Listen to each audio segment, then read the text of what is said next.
नमस्कार दोस्तों, स्वागत है आपका डेली न्यूज़ इंडिया 1.0 के इस कार्यक्रम में। इजराइल की फोर्सेस में, इजरायली डिफेंस फोर्सेस के अंदर एक किस्म का रिवोल्ट देखा जा रहा है, विद्रोह देखा जा रहा है।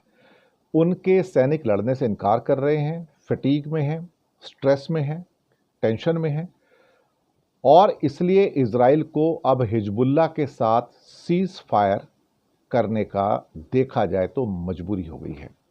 दूसरा, उसको शायद वो एम्यूनिशंस और हथियार, जो कि नेतन्याहू ने खुद एक्सेप्ट किया कि मेरे पास हथियारों की कमी हो गई है, तो उनको एक फ्रंट बंद करना पड़ रहा है, वो है हिजबुल्लाह का फ्रंट। लेकिन ये सारी जो न्यूज़ आई है, ये किस्म से नेतन्याहू के लिए बुरी खबर है कि उसको हिजबुल्लाह के साथ सीज फायर करने को मजबूर होना पड़ा है, यानी कि युद्ध विराम के लिए मजबूर होना पड़ा है। अदरवाइज इसकी जो जिद थी वो अपने आप में बहुत बड़ी थी। अब यहाँ पर एक चीज़ जो देखने में आई है वो ये है कि गाज़ा की फाइट जारी रहेगी, लेकिन गाज़ा की फाइट भी कब तक चलेगी विद्रोह के चलते नहीं पता। अब इजराइल की वॉर सिर्फ हमास, हूती या ईरान, हिजबुल्लाह के साथ नहीं, अब ये लड़ाई उसकी अपनी अंदर जो फोर्सेस के अंदर चल रही है, वो उसे ज़्यादा परेशान कर रही है।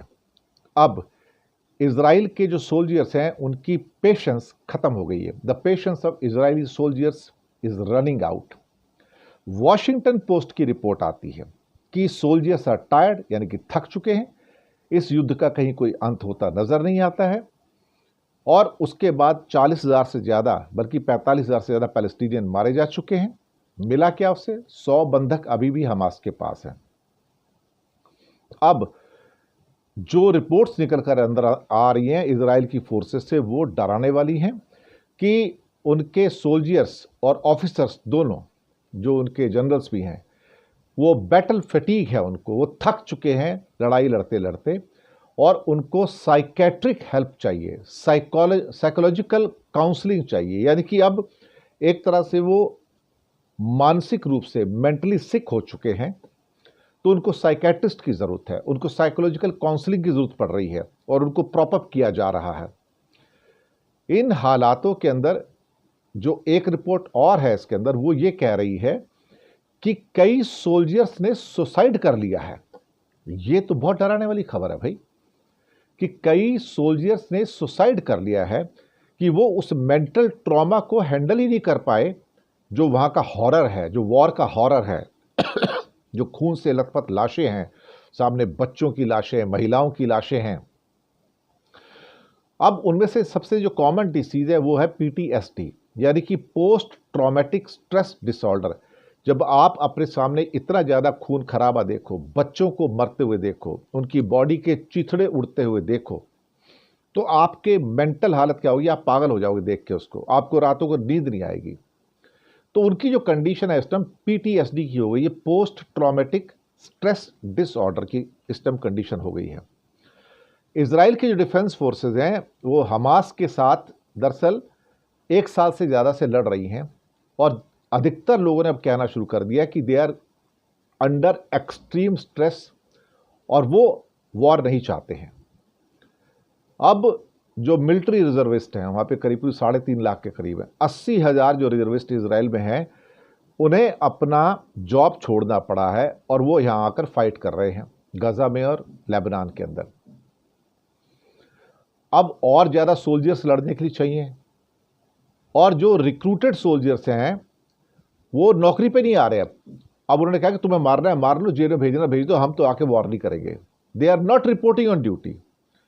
Many Israelis are not returning to war because of the trauma of the war। वो वॉर के ट्रॉमा से दुखी हो चुके, खून खराबे से दुखी हो चुके हैं। लोगों को जो फियर है वो लॉस ऑफ लाइफ का है, वो जान का खतरा है उनको, और वो आफ्टर इतनी लड़ाई देखने के बाद उन्हें उस लड़ाई से नफरत हो गई है। अब कहते हैं कि जो नए रिक्रूट आने चाहिए थे मिलिट्री में, उसकी जो नंबर्स है 15% कम हो गए हैं। अब इजराइल की आर्मी भी छोटी है और वो जब जरूरत पड़ती तो मिलिट्री रिजर्विस्ट से 3.5 लाख जो है वहाँ से बुलाते कि तुम आके फाइट करो।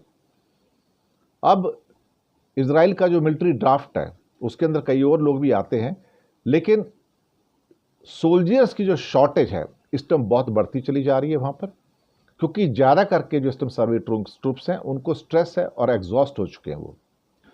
अब इस रिपोर्ट का मतलब ये हुआ कि जो वॉशिंगटन पोस्ट से भी मिली थी कि अब यहाँ पर ये हाल हो गया कि एक कहते हैं a reservist who has been fighting for more than 5 months said, उन्होंने क्या कहा, द 12 member यूनिट है उनकी, 12 मेंबर है उनकी यूनिट में, has now been reduced to 5 as 7 have refuse to resume duty. आप सोचिए सिचुएशन इतनी खराब हो गई है कि उनकी यूनिट में 12 लोग हैं, एक फाइटिंग यूनिट है इसराइल का एक, तो उसमें एक बंदा कहता है कि 7 आदमी तो चले गए, वापस ही नहीं आए लड़ने के लिए, हम 5 आदमी लड़ रहे हैं इस टाइम टोटल मिला के। तो इससे पता लग रहा है कि अब उनके अंदर से वो खौफ भी खत्म हो गया कि हमारे खिलाफ एक्शन भी हो सकता है।